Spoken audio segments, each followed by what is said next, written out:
Hello friends, तर स्वागत आहे तुमचं आपल्या एका नवीन कथेमध्ये. मित्रांनो, मागच्या स्टोरींसारखीच ही स्टोरी ही खूप इंटरेस्टिंग आहे आणि लव्ह स्टोरी आहे. तर तुम्हालाही नक्की आवडेल. सकाळचे साधारण 10:30 वाजले होते. तेव्हाच बेडच्या बाजूला ठेवलेला फोन वाजू लागला. त्या आवाजामुळे खोलीत झोपलेली मुलगी दचकली आणि तिची झोप जवळजवळ उडालीच. अजून अर्धवट झोपेतच ती हात इकडे तिकडे फिरवत फोन शोधू लागली. काही क्षणातच फोन तिच्या हातात आला. तिने तो कानाशी लावला आणि तिकडून कोणीतरी जोरात म्हणालं, "ए मोठी, तू कुठे आहेस? किती वेळपासून वाट बघतोय तुझी." आणि फोन उचलायला इतका वेळ का लागला? मुलगी झोपाळलेल्या पण चिडलेल्या आवाजात म्हणाली, "अरे गाढवा, काय बडबडतोयस? आणि माझी वाट का बघतोयस तू? कुठे आहेस?" तेव्हा तिकडचा मुलगा हसत म्हणाला, "म्हणजे खरंच विसरलीस आज काय आहे? कुंभकर्णाची वंशज, उठ आता, पटकन शाळेत ये." हे ऐकताच मुलीला काहीतरी आठवलं आणि ती झटकन उठली. उठता उठता गडबडीत ती थेट बेडवरून खाली पडली आणि मोठा आवाज झाला. तो आवाज ऐकून तिकडचा मुलगा काळजीने विचारतो, ठीक आहेस ना? काय आवाज होता तो?" ती पटकन फोन कानाशी लावून म्हणाली, "हो हो, मी ठीक आहे. पण तू आधी फोन का नाही केलास? बरं आता ठेव, मी अर्ध्या तासात पोहोचते. तोपर्यंत तू सगळं सांभाळ प्लीज." इतकं म्हणून तिने फोनवर असा किस दिला आणि फोन बेडवर फेकून वॉशरूमकडे धाव घेतली. 10 मिनिटांनी वॉशरूमचा दरवाजा उघडला.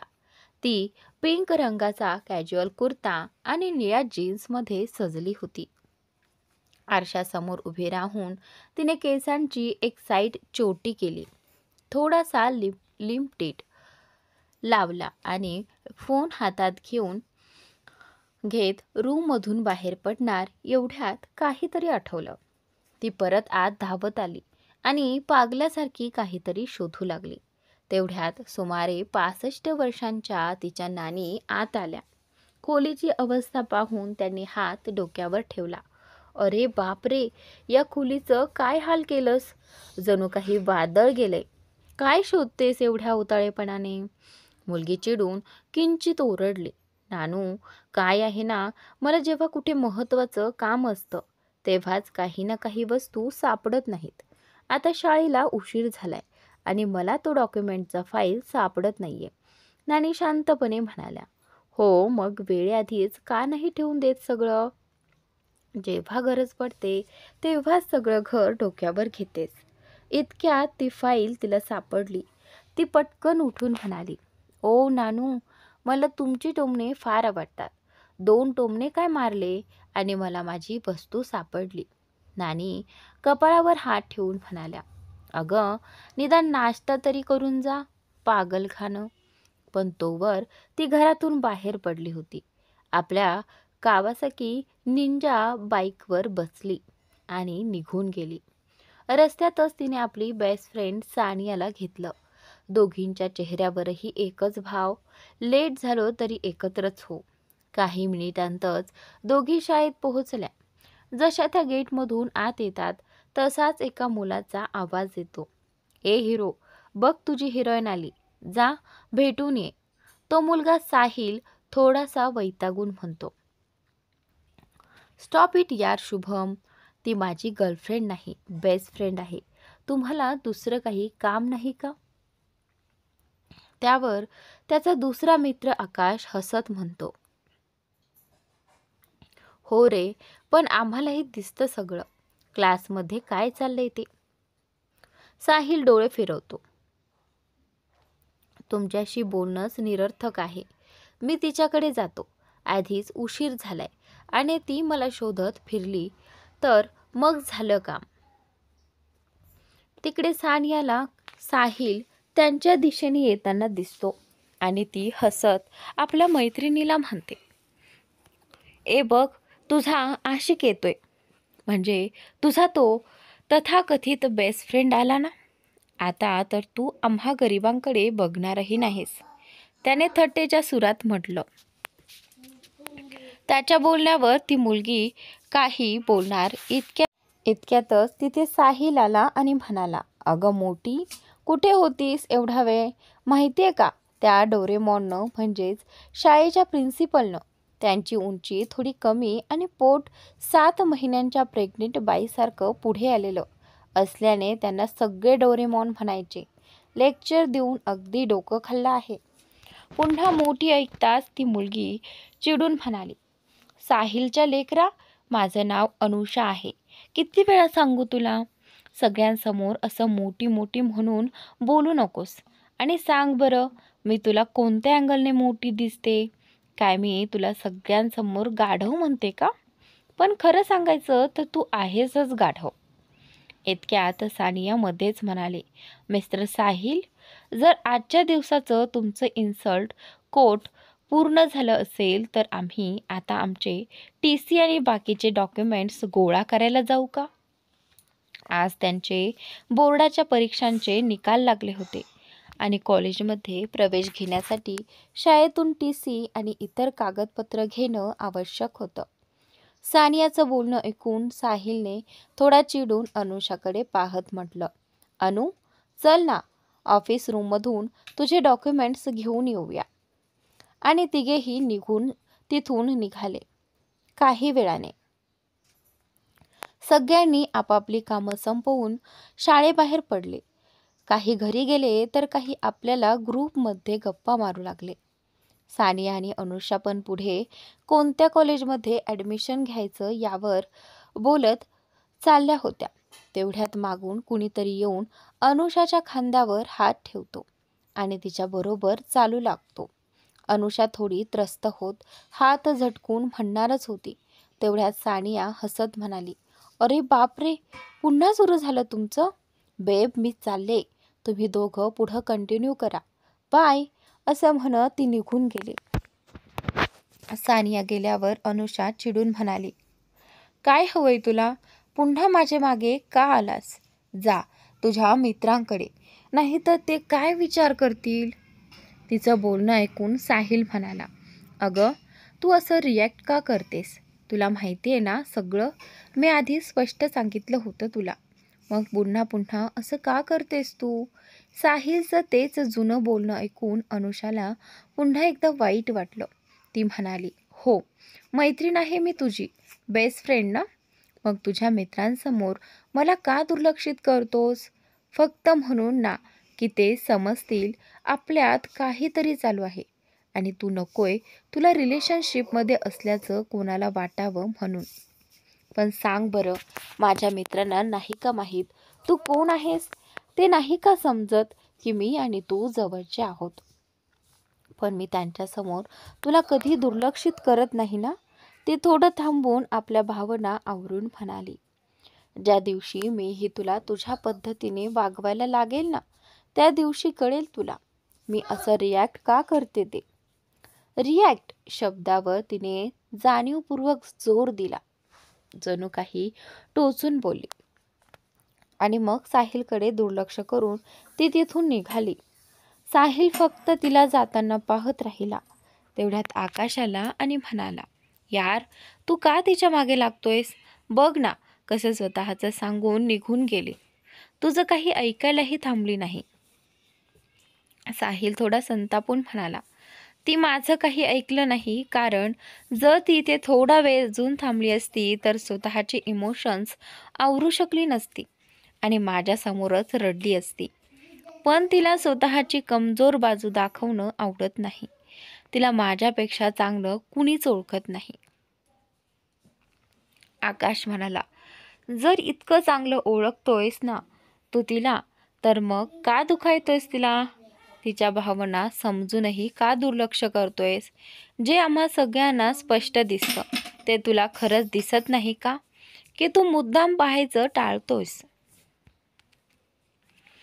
साहिल काही वेळ विचारात पडला आणि मग म्हणाला, अरे बस कर, फार ज्ञान देऊ नकोस, चल निघूया आता, संध्याकाळी ट्युशनला भेटू.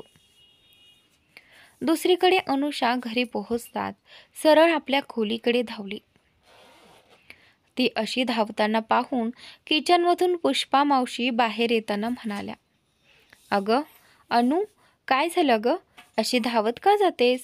हळू जा, लागेल तुला." अनुषा आपल्या खोलीत जाऊन दार लावते. बेड जवळच्या टेबलवर ठेवलेला वडिलांचा फोटो उचलते आणि जमिनीवर बसून काही क्षण तो फोटो एकटक पाहत राहते. थोड्याच वेळात ती अनावर होऊन फुटून फुटून रडू लागते. एक हेच होते ज्यांच्यासमोर ती मन मोकळं रडायची. हो, उत्तर कधीच मिळायचं नाही. ना कोणी डोक्यावरून हात फिरवायचा, ना कोणी सांगायचं की तू एकटी नाहीस. पण तरी तिच्या अश्रूंना एक शांत आश्रय मिळायचा. अनुषाचे वडील तिच्या 1 वर्षाच्या असतानाच स्ट्रोकने गेले होते. तिनं कधी बाबा असंही नीट उच्चारलं नव्हतं. ना तिच्या वडिलांच्या नशिबात आपल्या मुलीच्या तोंडून बाबा ऐकणं होतं आणि ना अनुषाच्या नशिबात वडिलांचं प्रेम मिळणं. वडिलांच्या मृत्यूनंतर तिची आई मनीषा अनुषाला घेऊन आईकडे राहायला आली होती. मुलीचं संगोपन करण्याच्या धावपळीत मनीषा दिवस रात्र कामात इतकी गुंतून गेली होती की ती कधीच आपल्या मुलीची आई बनू शकली नाही. ती नेहमी म्हणायची की तिची मुलगी काही बोलण्याआधीच ती तिच्या प्रत्येक गरजा ओळखते आणि तिच्यासाठी सर्व काही आणून ठेवते. पण ह्या सगळ्यात तिला कधी हे लक्षातच आलं नाही की तिच्या मुलीच्या आयुष्यात खरी कमतरता कशाची आहे. तिला तर फक्त तिची आई हवी होती. तिचं ममतेचं उबदार प्रेम हवं होतं. पण तिचं नशीब असं फाटलेलं की ना वडिलांचं प्रेम तिला मिळालं ना आईचं. लहानपणी ती स्वतःलाच समजवायची, आई माझ्या जवळच आहे. रात्री मी तिला मिठी मारून झोपू शकते. तिला माझ्या सगळ्या गोष्टी सांगू शकते.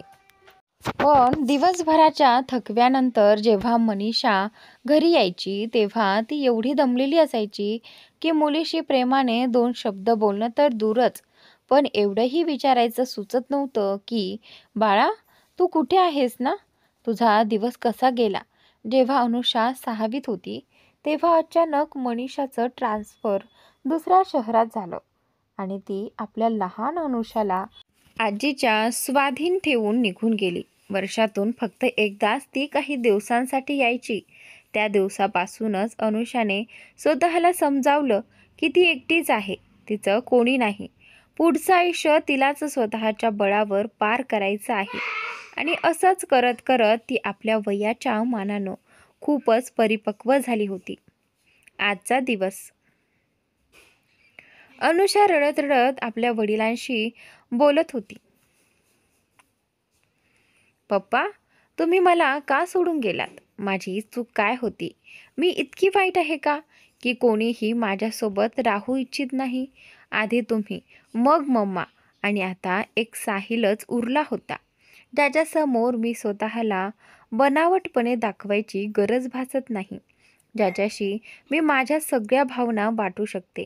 पण आता तोही कशातरी विचित्र लॉजिकने सगळ्यांसमोर वागतो, जणू मी त्याच्यासाठी काहीच नाही. पण जेव्हा आम्ही दोघं एकटे असतो तेव्हा तो अगदी वेगळा साहिल असतो. तुम्हाला सगळं ठाऊक आहे ना पप्पा? मग तुम्ही वरून बघत असताना आपल्या मुलीला अशा वेदनेत कसं बघू शकता? माझ्या आयुष्यात सगळं ठीक करू शकत नाही का तुम्ही? अनुषा विचारते. ती बोलत असतानाच तिचा फोन वाजतो. त्या आवाजाने ती वास्तवात परत येते. डोळे पुसून ती फोन उचलते. स्क्रीनवर सानियाचं नाव चमकत असतं. फोन उचलताच तिला जाणवतं की लाईनवर एक तिसरी व्यक्तीही आहे. ती होती बिपाशा, अनुषाची आणखी एक जवळची मैत्रीण. बिपाशा त्यांना 11वीत भेटली होती. ती दुसऱ्या शाळेतून ट्रान्सफर होऊन आली होती आणि पाहता पाहता त्या तिघींचं नातं इतकं घट्ट झालं की दिवसात घेतलेल्या श्वासांचाही हिशोब एकमेकींना ठाऊक होता. सानिया आणि अनुषा बालमैत्रिणी होत्या आणि गेल्या 2 वर्षात बिपाशाही त्यांच्या खूप जवळ आली होती, विशेषतः अनुषाच्या. त्यामुळे कधी कधी सानियाला थोडं जळफटल्यासारखंही वाटायचं. सानियाने फोनवर अनुषाचा आवाज ऐकताच विचारलं, बेब, तू पुन्हा रडत होतीस का? अनुषा थोडा वेळ गप्प राहिली आणि मग हसण्याचा बनाव करत म्हणाली, अगं सोनू, काय बोलतेस तू? मी का रडेन? बरं, तुझ्या मम्मीला रडवणारं अजून जन्मलंच नाही. सानिया लगेच म्हणाली, हे बनावट हसू ना कुणा दुसऱ्याला दाखव. तुझ्या अश्रूंना आणि नकली हसण्याला मी तुझ्या आईपेक्षाही जास्त ओळखते. मी कारण विचारणार नाही, कारण मला ते आधीच ठाऊक आहे. शाळेतून निघतानाच मला समजलं होतं, तू घरी गेल्यावर परत गंगा यमुना वाहशील, म्हणूनच कॉल केला, तुझा मूड ठीक करण्यासाठी. इतक्यात शांत बसलेली बिपाशा बोलली, अगं, मला तर आज काही काम होतं म्हणून शाळेतून लवकर आले, पण कुणीतरी सांगेल का नक्की झालंय काय? अनुषा हसत म्हणाली, अगं बिपू, काही नाही ग, काही खास नाही. सानिया लगेच म्हणाली, अगं बिपू, तोच जुना साहिलचा किस्सा आहे. हे ऐकताच बिपाशाही सगळं समजून गेली. थोडा वेळ त्या तिघी गप्पा मारत राहिल्या आणि नंतर फोन ठेवला. अनुषा फोन ठेवणार इतक्यात तिच्या मोबाईलवर एक मेसेज येतो. आधी ती दुर्लक्ष करते, पण तो लगेचच दुसरा मेसेज येतो म्हणून ती तो उघडते. पहिल्या मेसेजमध्ये लिहिलं होतं, संध्याकाळी 5 वाजता तयार राहा, घेऊन जाणार आहे. दुसऱ्या मेसेजमध्ये, पहिला मेसेज इग्नोर करशील म्हणूनच दुसरा पाठवला. शेवटपर्यंत राग धरून ठेवणार का आपल्या साहिलवर? तयार रहा.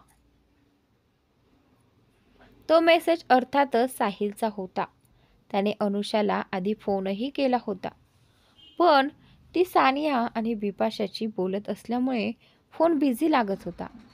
अनुषाने फोन पाहिला नव्हता असं नव्हतं, तिने जाणून बुजून दुर्लक्ष केलं होतं आणि ते साहिललाही ठाऊक होतं.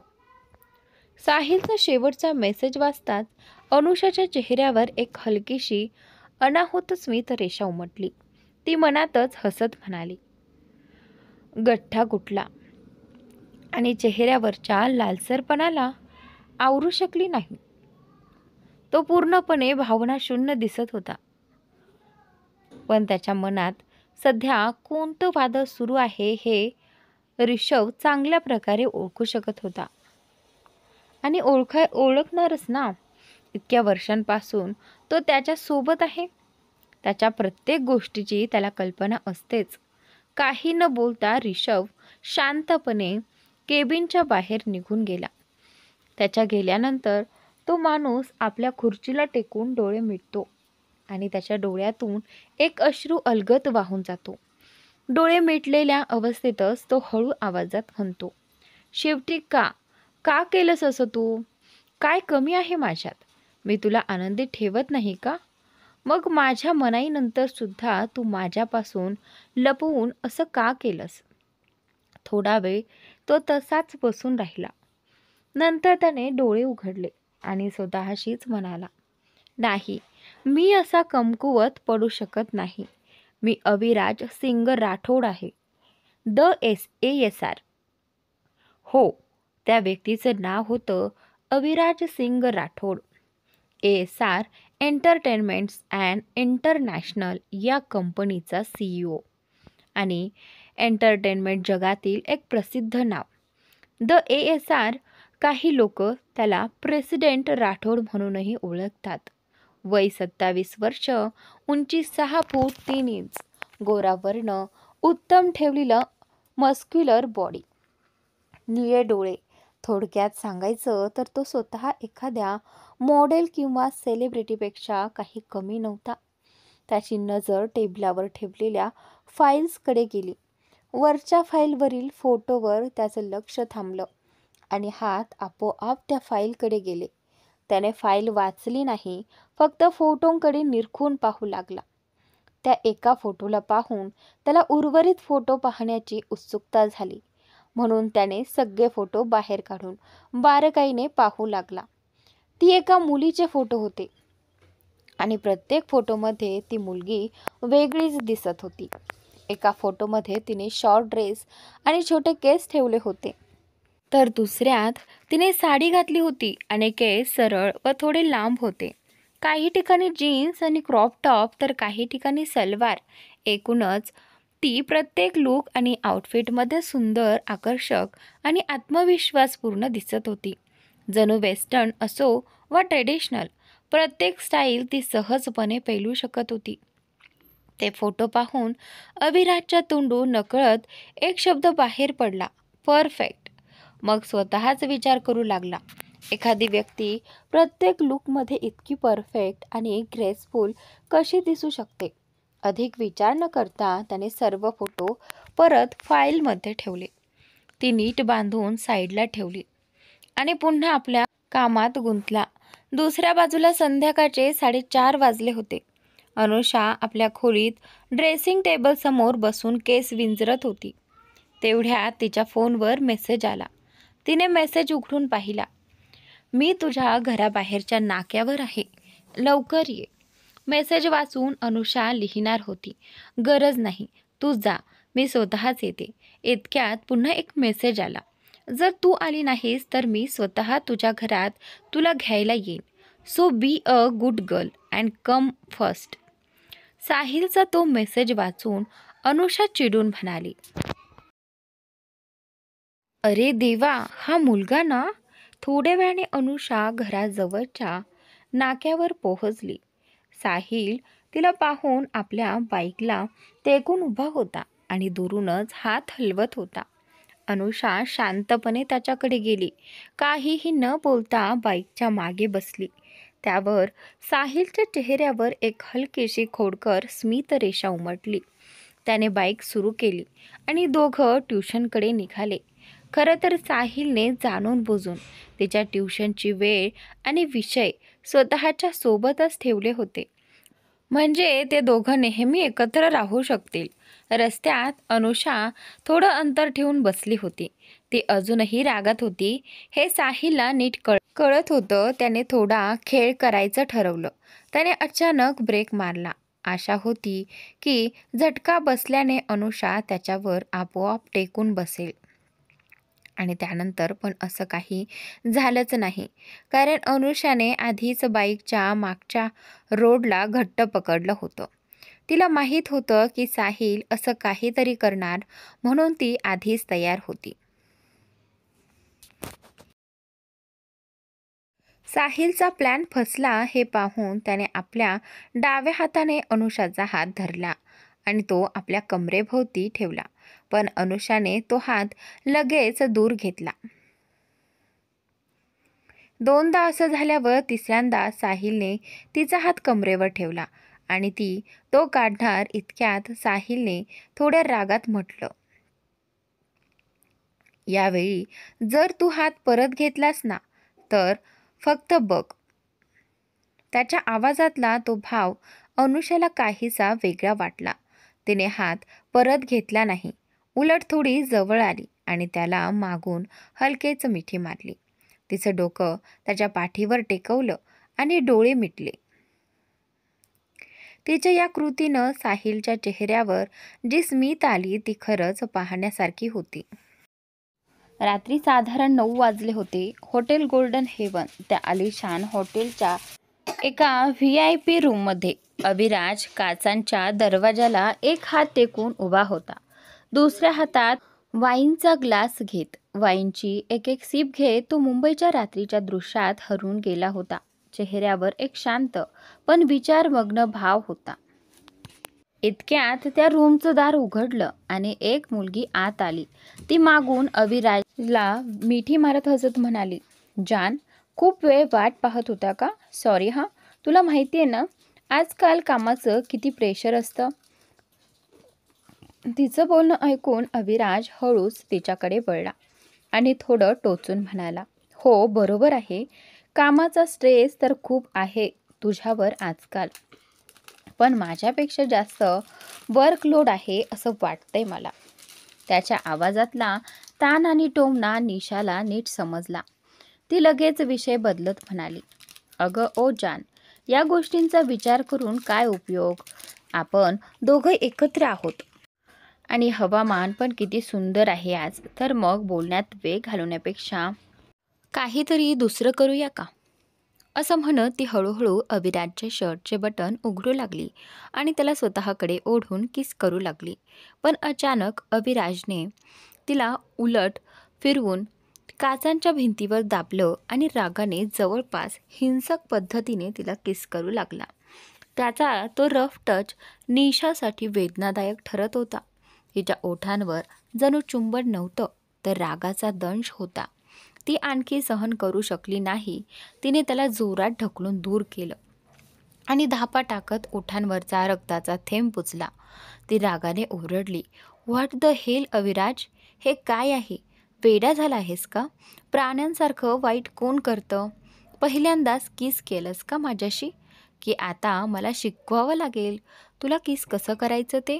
तिचं बोलणं ऐकून अविराजचा राग अधिकच पेटला. त्याने तिचा गळा पकडून भिंतीवर दाबत ओरडला, "हो निशा, तुलाच शिकायला लागेल. इतक्या पुरुषांसोबत झोपतेस ना, तर आता पुरेसा एक्सपिरियन्स आला असेल तुला. आणि मीच सांगितलं होतं तुला, माझ्याशी असं काही करू नको. मग तरीही त्या दुसऱ्या माणसाकडे जावं लागतं का तुला?" अभिराजचं हे शब्द ऐकून निशा थोड्या वेळासाठी थिजून गेली. मग स्वतःला सावरत निष्पाप चेहरा करत म्हणाली, "तू काय बोलतो आहेस अभिराज? मी कोणत्या माणसाकडे गेले? आणि तू असं कसं म्हणू शकतोस? यू नो ना, आय ओनली लव्ह यू जान." पण तिचं हे वाक्य ऐकणं म्हणजेच अभिराजसाठी जणू आगीत तेल ओतल्यासारखं झालं. तो संतापून ओरडला, "काय म्हणालीस? प्रेम? तुला माहिती आहे का त्याचा अर्थ? जर खरंच प्रेम माहीत असतं तर मी नको म्हटल्यावर सुद्धा फक्त एका चित्रपटासाठी तू त्या डायरेक्टरच्या पलंगापर्यंत गेली नसतीस." हे ऐकून निशा जणू थिजली. तिच्या मनात विचारांची गर्दी झाली. याला कसं कळलं या गोष्टीचं? की याला बाकी सगळंही माहीत आहे? नाही नाही, असं होऊ शकत नाही. जर माझ्या मागे ASRचं समर्थन निघालं तर माझं सगळं संपेल. मग मी काय करणार? ती अजून त्या विचारातच होती. तोच अचानक अभिराज पुन्हा तिच्या जवळ आला आणि एक आवाज ऐकू येतो, "तू अगदी बरोबर विचार करते आहेस. मला तुझ्याबद्दल सगळं माहिती आहे आणि तेही बऱ्याच आधीपासून. पण माहिती आहे का, मी आजपर्यंत काही बोललो नाही कारण मला वाटलं तू फक्त या स्टारडमच्या मोहात हरवली असशील. कधी वाटलंच नाही की मला तुझ्यावर नजर ठेवायला हवी किंवा तपास करावा. पण जेव्हा तुझ्याबद्दल थोडं जाणून घेण्याचा प्रयत्न केला तेव्हा जे काही समोर आलं ते पाहून मला स्वतःच्याच निर्णयांचा तिटकारा वाटतो आहे. मी तुझ्यासारख्या मुलीवर कसं काय प्रेम केलं? तुझ्या प्रत्येक शब्दावर आंधळेपणाने विश्वास ठेवून मी सगळ्यांना चुकीचं ठरवलं. आता समजते का आईला आणि सगळ्यांना तू का कधी आवडली नाहीस?" निशाला समजलं की आता परिस्थिती तिच्या बाजूने अजिबात नाही. तिने डोळ्यात अश्रू आणत म्हणाली, "सॉरी अविराज, प्लीज मला माफ कर. तुला ठाऊक आहे ना, ही फिल्म माझ्यासाठी किती महत्त्वाची आहे. या चित्रपटाने माझं आयुष्य बदलणार आहे. ही पहिली आणि शेवटची चूक होती. वचन देते, पुढे तू जे सांगशील तेच करेल. कृपया मला माफ कर." अविराज थंड हसत म्हणाला, "पहिली चूक म्हणालीस? हा हा हा, सांगू का तुला किती वेळा गर्भपात केलास तू आणि कोणाकोणासोबत किती रात्री घालवल्यास? आणि ही एक फिल्म मिळवण्यासाठी मी माझ्या स्वतःच्या प्रोडक्शन हाऊसमधून तुला 3 मोठ्या बजेटच्या चित्रपटांची ऑफर देत होतो. पण तुला काही वेगळंच हवं होतं, बरोबर?" हे ऐकून निशा जवळजवळ कोसळली. तिचे सारे गुपित आता अभिराज समोर उघडे पडले होते. ती काही बोलणार एवढ्यात अभिराज पुन्हा म्हणाला, "तू नेहमी माझ्याशी जवळीक साधायचीस जेणेकरून मला तुझ्यावर शंका येणार नाही. आणि जर तू गर्भवती झाली असतीस तर त्या मुलाला माझं नाव देऊन जगासमोर स्वतःला माझी पत्नी म्हणून दाखवलं असतंस. मग तुझं आयुष्य सेट झालं असतं ना पूर्णपणे. निशाकडे आता काहीच बोलायला उरलं नव्हतं. तरीही तिच्या जुन्या डावाप्रमाणे ती जमिनीवर बसून जोरजोरात रडू लागली. तू मला चुकीचं समजतो आहेस अविराज. मी तुझ्यावर खरंच प्रेम करते. प्लीज असं वागू नकोस माझ्याशी. तुझ्याशिवाय मी कुठे जाऊ. तिला वाटलं की नेहमीप्रमाणे अविराज तिचे अश्रू पाहून मवाळ होईल. पण यावेळेस उलटच झालं. अविराजने तिच्या हातांना घट्ट पकडलं. तिला जवळजवळ ओढत बाहेर आणलं आणि दरवाजावर ओरडत म्हणाला, तुझे हे मगरमच्छाचे अश्रू आता माझ्यावर काहीही परिणाम करणार नाहीत. आणि पुन्हा कधी माझा चेहरा दाखवायचा प्रयत्न करू नकोस. जितकं प्रेम केलं होतं तुझ्यावर त्याच्या 1000 पट द्वेष करतो आता. आजपासून आपलं काहीही नातं नाही. असं म्हणत त्याने निशाला खोलीच्या बाहेर ढकललं आणि दार लावून घेतलं. मग सोफ्यावर जाऊन बसला आणि फोन लावला. फोनच्या दुसऱ्या टोकाला उत्साही आवाज आला. अरे माझ्या शेर, कित्येक दिवसांनी फोन केला तू. का रे, काय झालं, आठवण आली का माझी? अविराज डोळे फिरवत म्हणाला, शांत जरा, थांब जरा विजय. कधी सिरियसली बोलू शकत नाहीस का तू? अविराजचा आवाज शांत होता. पण विजयला लगेच कळलं की काहीतरी गंभीर घडलं आहे. दोघं बालपणापासूनचे मित्र होते. एकमेकांच्या आवाजातूनच सगळं ओळखायचे. विजयने विचारलं, काय झालं? अविराजने सगळं सांगितलं. विजय काही विशेष आश्चर्यचकित झाला नाही, कारण तो आधीपासूनच जाणून होता की निशा चांगली मुलगी नाही. त्याने अविराजला अनेकदा सावध केलं होतं, पण तो नेहमीच टाळत असे. विजयनेही त्याच्या आनंदासाठी गप्प बसायचं ठरवलं होतं. सगळं ऐकल्यानंतर विजय म्हणाला, आता काय विचार केलास तिच्याबद्दल? असंच सोडून देशील का तिला? विसरलास का तू कोण आहेस? Aviraj Singh Rathore, the ASR. तुझ्या एका इशाऱ्यावर पूर्ण फिल्म इंडस्ट्री हलते. हवी तर सेकंदात तिचं करिअर संपवू शकतोस तू.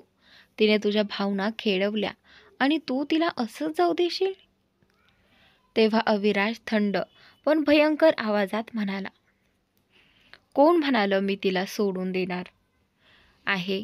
नष्ट तर तिला व्हायचंच आहे, पण इतक्या सहज नाही. तू बरोबर म्हणालास. मी जर ठरवलं तर सेकंदात तिचं सर्व संपेल, पण मी तसं करणार नाही. माझ्या प्रत्येक जखमेचं उत्तर मी तिच्याकडून घेणार, पण ते काम मी स्वतः करणार नाही. विजय आश्चर्याने म्हणाला, काय म्हणायचं आहे तुला? मग कोण करणार? अविराज हसत म्हणाला, मला एक जण सापडला आहे या कामासाठी परफेक्ट. हे बोलून त्याने एक थंड पण दुष्ट हसू केलं आणि विजयला बाय म्हणत फोन ठेवला. मग सोफ्यावरून उठून तो बेडवर गेला, डोळे बंद केले आणि विचारांच्या गर्तेत हरवला. फ्लॅशबॅक. सायंकाळी साधारण 7:30 वाजता अविराज आपल्या कारने हॉटेल गोल्डन हेवनकडे जात होता. रस्त्यावर प्रचंड ट्रॅफिक होता, त्यामुळे सिग्नलवर त्याची कार इतर अनेक गाड्यांसोबत अडकली होती. बाहेर हलकीशी सरी कोसळत होती. जानेवारीचा महिना, थंडीतही अशी पावसाची चाहूल. आजकालच्या हवामानाचं काय सांगावं. गिरगिटासारखं रंग बदलतं. कधी ऊन, कधी पाऊस आणि पुढच्या क्षणी काहीतरी वेगळंच. घड्याळाकडे पाहत अविराजने ड्रायव्हरला विचारलं, रमेश, अजून किती वेळ लागणार? रमेश शांतपणे म्हणाला, सर, बाहेर खूप ट्रॅफिक आहे. थोडा वेळ लागेल. मी जाऊन पाहू का काय स्थिती आहे? तेव्हा अविराज म्हणाला, अरे नाही, त्याची काही गरज नाही. वेळ आली की ट्रॅफिक आपोआप मोकळं होईल. शिवाय बाहेर पाऊसही सुरू आहे, त्यामुळे तुला बाहेर जाऊन पाहायची काहीही गरज नाही. अविराजचं बोलणं ऐकून ड्रायव्हर हलकंसं हसला आणि मान हलवली. मनात त्याने विचार केला, आपले बॉस किती चांगले आहेत. सगळ्यांची काळजी घेतात, कोणालाही काही अडचण आली की लगेच मदत करतात. पण देवानेही काय नशीब दिले बघा, त्यांच्या आयुष्यात ती निशा मॅडमसारखी बाई कशी आली. देवा, आमच्या बॉसच्या आयुष्यात एक चांगली मुलगी पाठव ना, जी त्यांना खरं प्रेम करेल, त्यांची काळजी घेईल, त्यांचं मन समजून घेईल. पाठीमागे बसलेला अविराज या सगळ्यापासून पूर्णपणे अनभिज्ञ होता. तो आपल्या फोनवर काहीतरी स्क्रोल करत होता. काही वेळानंतर त्याने कारच्या खिडकीतून बाहेर पाहिलं आणि त्याची नजर कुणावर तरी थांबली.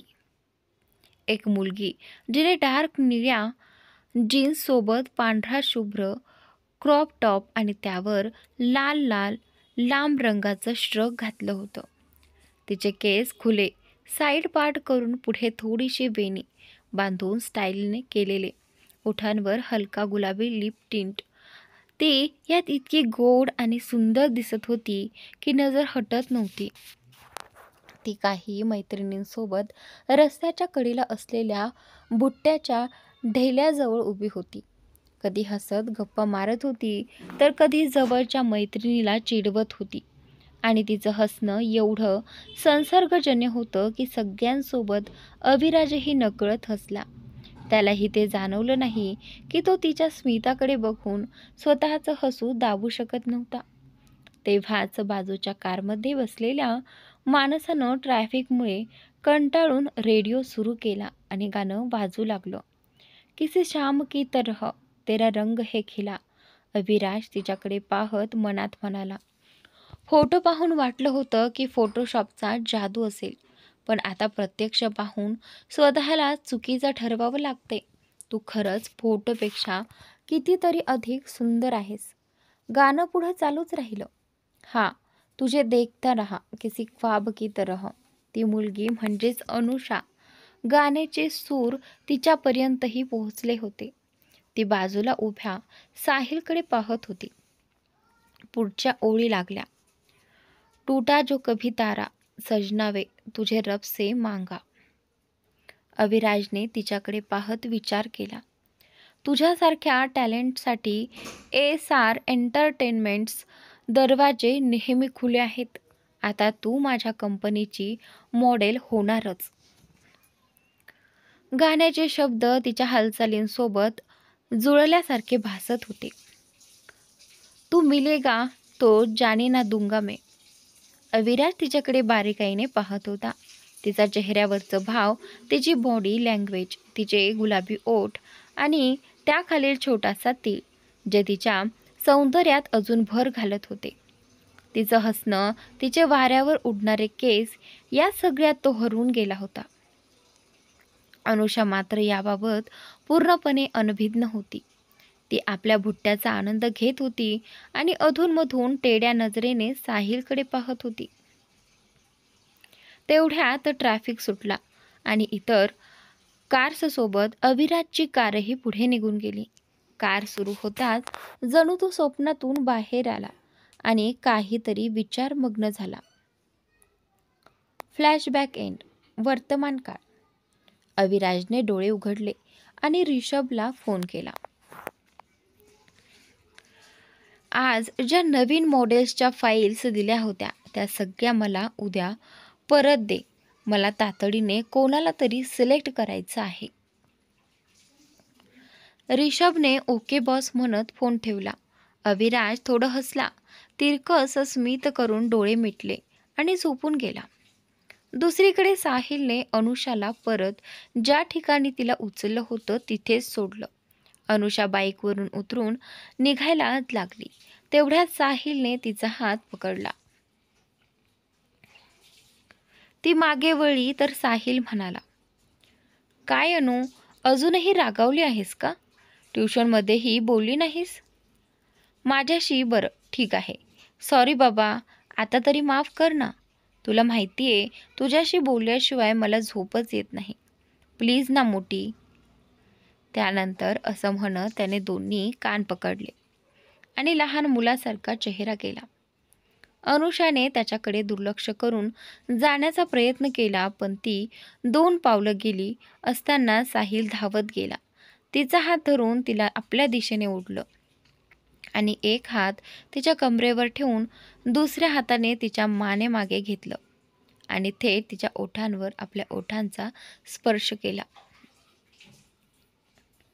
अनुषाला काही कळायच्या आतच तो तिला किस करू लागला आणि काही क्षणांनी त्याने तिचे ओठ मोकळे केले. तेव्हा जणू अनुषाच्या आत साचलेला सगळा राग बाहेर आला. तिने साहिलची कॉलर पकडून त्याला जवळ ओढलं आणि संतापाने म्हणाली, कशाच्या अधिकाराने किस केलंस मला? कोण आहेत मी तुझी? त्यानंतर साहिलने ओठ पुसत अगदी कॅज्युअली उत्तर दिलं, 10वीच्या परीक्षेनंतर तू माझी मैत्रीण झालीस, काही दिवसांनी बेस्ट फ्रेंड झालीस आणि गेल्या काही महिन्यांपासून तू माझी गर्लफ्रेंड आहेस. असं म्हणत त्याने तिचा गाल हलकासा ओढला. अनुषाने त्याचा हात झटकत उत्तर दिलं, ओ खरंच आठवतंय ना आपलं नातं? काय आहे सगळ्यांसमोर तू मला असा इग्नोर करतोस जणू आपण एकमेकांना ओळखतच नाही आणि त्यावर कारण काय देतोस? मला हायलाईट व्हायचं नाही. अरे मूर्ख आहेस का तू? तुला काय वाटतं सगळ्यांना आपल्याबद्दल काहीच कळत नाही? रोज आपण एकत्र शाळेत जातो, क्लासमध्ये एकत्र बसतो. मी रोज 2 टिफिन घेऊन येते, एक तुझ्यासाठी आणि एक सगळ्यांसाठी, जेणेकरून तुझ्या वाट्याचं कुणी खाऊ नये. शाळा सोडून ट्युशनलाही आपण एकत्र जातो. तू जर कुणाला भेटत नसशील तर लोक मला फोन करतात, कारण दिवसभरात झोपेच्या वेळेशिवाय आपण कायम सोबत असतो आणि तुला अजूनही वाटते की कुणाला आपल्याबद्दल माहिती नाही. साहिलकडे उत्तर नव्हतं आणि ते असतं तरी कदाचित काही उपयोग झाला नसता, कारण अनुषाची एकही गोष्ट चुकीची नव्हती. त्याने जे काही म्हटलं होतं ते खरंच होतं. खरं म्हणजे साहिल स्वतःच आपल्या भावना समजून घेण्यात गोंधळलेला होता. त्याला अनुषा खूप आवडत होती. तिच्यासोबत तो जवळजवळ पूर्ण दिवस घालवत असे, पण तरीही त्याला वाटायचं की ते पुरेसं नाही. त्याच्या मनातलं असं होतं की शक्य असतं तर तो रात्रीसुद्धा तिला झोपू दिलं नसतं आणि तिच्याशी बोलत राहिला असता, तिच्यासोबतच राहिला असता. पण त्यालाच नीट कळत नव्हतं की तो खरंच तिच्यावर प्रेम करतोय का, की हेच फक्त आकर्षण आहे तिच्याबद्दल. म्हणूनच तो सगळ्यांसमोर अनुषाला केवळ एक साधी मैत्रीण म्हणूनच वागवत असे. त्याचं असं वागणं पाहून अनुषाने काहीच न बोलता तिथून निघाली. तिचा पाठलाग करत साहिलने मागून हाक दिली, पण ती थांबली नाही आणि सरळ घरी निघून गेली. शेवटी साहिलनेही हार मानून बाईक सुरू केली आणि निघून गेला. पुढच्या सकाळी SR एंटरटेनमेंट्स ऑफिसमध्ये अविराज ऑफिसमध्ये आल्या थेट आपल्या केबिनमध्ये गेला आणि ऋषभला बोलावून मागच्या दिवसाच्या मॉडेल्सच्या डिटेल्स असलेल्या फाईल्स आणायला सांगितलं. ऋषभने फाईल्स आणून दिल्या, पण सगळ्या फाईल्स एकत्र मिसळल्या गेल्यामुळे अविराजला जी फाईल हवी होती ती सापडत नव्हती. अविराज पागलासारखा फाईल्स उलटपालट करत होता. ते पाहून ऋषभने विचारलं,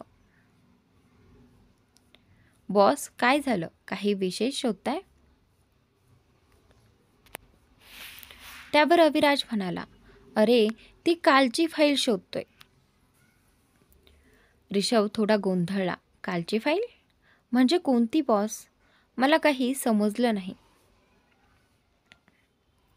तेव्हा अविराज थोडा चिडून म्हणाला, तीच फाईल जी मी काल पाहत होतो.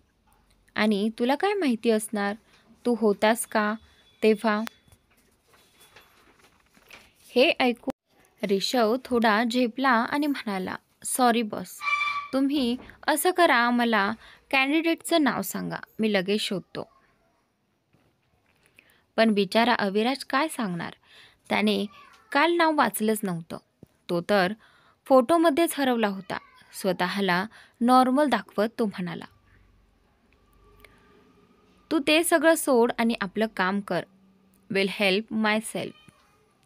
ऋषवने ओके बॉस म्हणत केबिन सोडली. काही वेळ शोधाशोध केल्यानंतर शेवटी अविराजला ती फाईल सापडली. त्याने सुटकेचा निश्वास टाकला आणि खुर्चीवर बसून फाईल उघडली. फाईल उघडताच त्याचं लक्ष पुन्हा त्या फोटोवरच थांबलं. काही क्षण तो फोटो पाहत राहिला, पण लगेचच स्वतःला सावरत म्हणाला, व्हॉट द हेल, मी नेमकं काय करतोय? Concentrate Aviraj, concentrate. मग त्याने फाईलमधील डिटेल्स वाचायला सुरुवात केली. पहिलं नाव होतं अनुषा श्रीवास्तव. तो स्वतःशीच म्हणाला, अनुषा म्हणजे अनुषा नाव आहे तुझं, नाईस, पण सरनेम तितकंच आवडलं नाही. हे म्हणताच तो पुन्हा थोडा स्वतःच हसला आणि मनात म्हणाला, हे काय विचार करतोय मी, चल सोड सगळं. त्यानंतर त्याने ऋषवला पुन्हा केबिनमध्ये बोलावलं आणि म्हणाला, this girl Anusha, contact her and say she was selected पुढच्या टेस्टसाठी. फोटोशूट, डेट वगैरे सगळी डिटेल्स सांगून टाक. ऋषवने यस बॉस म्हणत फाईल घेतली आणि बाहेर गेला. बाहेर जाताना तो मनात म्हणाला, हे काय, ही काही स्पेशल कॅन्डिडेट आहे का? बॉसनं स्वतःच डायरेक्ट सिलेक्ट केली. बरं, मला काय करायचं? बॉसनं सांगितलेलं काम करतो आधी. तो आपल्या केबिनमध्ये परत गेला आणि फाईलमधील कॉन्टॅक्ट नंबरवर कॉल लावला. दुसऱ्या बाजूला फोनची कॉलर ट्यून वाजू लागली आणि ती ऐकून ऋषवचं हृदय एक क्षणासाठी थांबलं. पूर्ण रिंग वाजल्यानंतर फोन आपोआप कट झाला. तर मित्रांनो, आजचा भाग इथे संपलेला आहे. पुढील भाग खरंच खूप इंटरेस्टिंग आहे, तर नक्की पहा आणि चॅनलला सबस्क्राईब नक्की करा.